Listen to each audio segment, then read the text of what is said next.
महाराष्ट्रात बांगलादेशी आणि रोहिंग्यांना भारतीय बनवण्याचं एक षडयंत्र देवेंद्र फडणवीसनी उघडकीस आणलं आहे।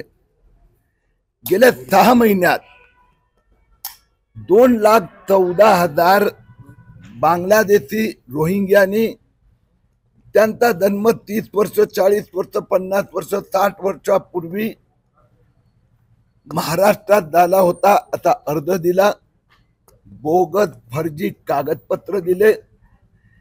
1,13,000 लोकांना सर्टिफिकेट मिळालं, प्रमाणपत्र तहसीलदारांनी दिलं।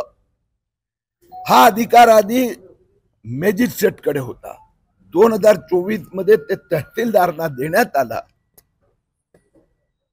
आणि म्हणून आता फडणवीस सरकारने याला स्टे दिलेला आहे। जे महाराष्ट्रात त्या 2,14,000 मध्ये टॉप 10 महानगर आहेत, तालुके की जिथे सगळ्यात जास्त, त्यात मालेगाव आहे 4,000 अर्ज, सिल्लोड 4,800 अर्ज, अकोला, अमरावती, आणि त्या टॉप 10 मध्ये एक भोकरदन आहे। भोकरदन मध्ये 2,594 अर्ज आले। यातना 12 सोडून सगळ्यांना मंजुरी देण्यात आली आहे। याची चौकशी झाली पाहिजे, फॉरेन्सिक ऑडिट केलं पाहिजे। इथे कशा पद्धतीने बोगस रेशन कार्ड, बोगस शाळेचे दाखले कोणताही पुरावाच नाही दिला। आधी त्या मीटिंग मध्ये हे समोर आलं, कोणताही पुरावा नसताना त्यांना सर्टिफिकेट दिले गेले आहेत।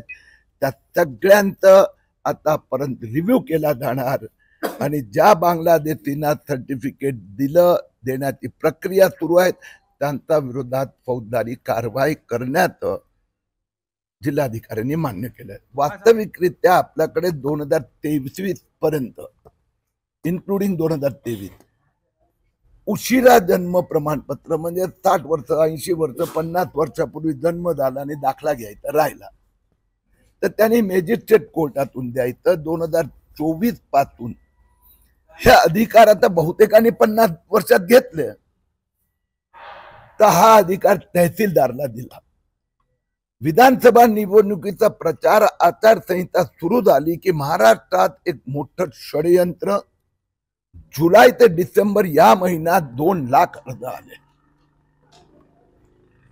डिसेंबर मध्ये माझ्या लक्षात आलं, निवडणुकीच्या काळात मी जे वोट जिहाद घोटाळा जो खुलासा केला होता, मुख्यमंत्री झाल्याबरोबर देवेंद्रजींनी मला सांगितलं की त्यात तुम्ही आम्हाला रिपोर्ट द्या आणि कारवाई सुरू झाली। 4-6 महिन्याचे अर्ज आले। देवेंद्र फडणवीस निवडणूक आचारसंहिता होती, मुख्यमंत्री झाल्याबरोबर पहिल्याच आठवड्यात हा निर्णय घेतला त्यांनी आणि त्यात 2 काम केलं। SIT बसवली, मालेगावचे तहसीलदार नायब तहसीलदारांना सस्पेंड केलं, सगळ्या जिल्हाधिकाऱ्यांना दिले की याचा पुढे एकही प्रमाणपत्र देता येणार नाही, पूर्ण व्यवस्थित प्रक्रिया सुरू करू आणि ज्यांना दिले गेले आहेत 1,23,000 त्यांचा प्रत्येक अर्ज रिव्ह्यू केला जाणार आणि ज्यांनी बोगस दस्तावेज दिले असेल त्यांच्यावर फौजदारी कारवाई। जालना जिल्ह्यात 11,491 आहे। त्या जिल्ह्यात आता जालना तालुका 2,001 ते 79, बदनापूर 613, भोकरदन 2,005 ते 94, जाफराबाद 1,010, अंबड 1,853, घनसावंगी 13 ते 53, परतूर 9 ते 48 आणि मंता 941। सर, 941 हे जे सगळे तुम्ही आकडेवारी दिली ही सगळी ऑनलाईनची आकडेवारी, तर आता ही जी ऑनलाईनची प्रक्रिया आहे ही आता बंद करायचं काही आपण सूचना देणार आहे का? कारण हे जे हा जो प्रकार चाललाय सगळा हा ऑनलाईन वरतीच मिळतो नाही। हा हे ज्युडिशियरी न्यायिक प्रक्रिया आहे। हे कार्यकारी दंडाधिकारीला अधिकार दिले आहेत, तहसीलदारला नाही। आणि त्यांनी जे न्यायालय चालवतात ना महसूलचा, तसंच हे काम ते न्यायाधीश म्हणून करतात। ही सगळी प्रक्रिया ऑफलाईन आहे, न्यायालयात चालते. सर्टनली त्यांना जाब द्यावाच लागणार. ज्या म्हणजे मालेगावचे तहसीलदार, नायब तहसीलदार दोघे सस्पेंड झाले. जिथे जिथे तहसीलदारनी अति केलं असेल त्यांना जाब द्यावाच लागणार. भोकरदनमध्ये सगळ्यात जास्त, तुम्ही आता आकडेवारी सांगितली की भोकरदनमध्ये सगळ्यात जास्त झालेलं आहे आणि भोकरदन हा भाजपचा बालेकिल्ला आहे. मग तिथलचे अधिकारी भाजपच्या नेत्यांच्या बळी पडलेत असं तुम्हाला म्हणता येईल? आता दादा गेल्या प्रचार सुरू झाल्यानंतर आचारसंहिता हा विषय आला आणि हे जे ऍप्लिकेशन आले आहेत त्यात 99% मुस्लिम समाजाचे बांगलादेशी नाव असलेले आहेत. तसं नाही, पण शेवटी भोकरदनमध्ये भाजप पण त्याच्यात पॉलिटिकल आचारसंहिता चालू होती, निवडणूक प्रचार, तर पॉलिटिकल कुठे आला संबंध. आणि निवडणुका संपली, यांनी मुख्यमंत्री शपथ घेतला, ताबडतोब कारवाई सुरू झाली.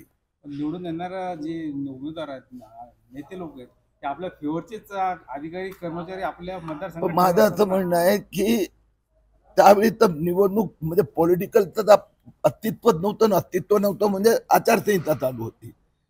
ही सगळी प्रक्रिया 4-6 महिन्यात. मी याला पुढे जायचं आपल्याला विनंती करतो की वोट बँकच्या दृष्टीने नाही बघत, हे तर देशाच्या सुरक्षेच्या दृष्टीने आहे.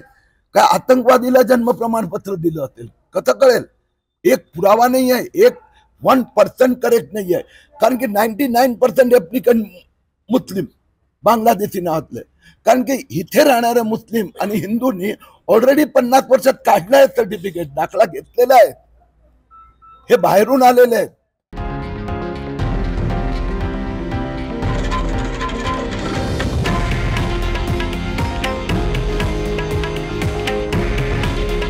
हे आहे देशातील नंबर 1 न्यूज नेटवर्क आणि आपण पाहत आहात TV9 मराठी. काळजी तुमची, हित महाराष्ट्राचं.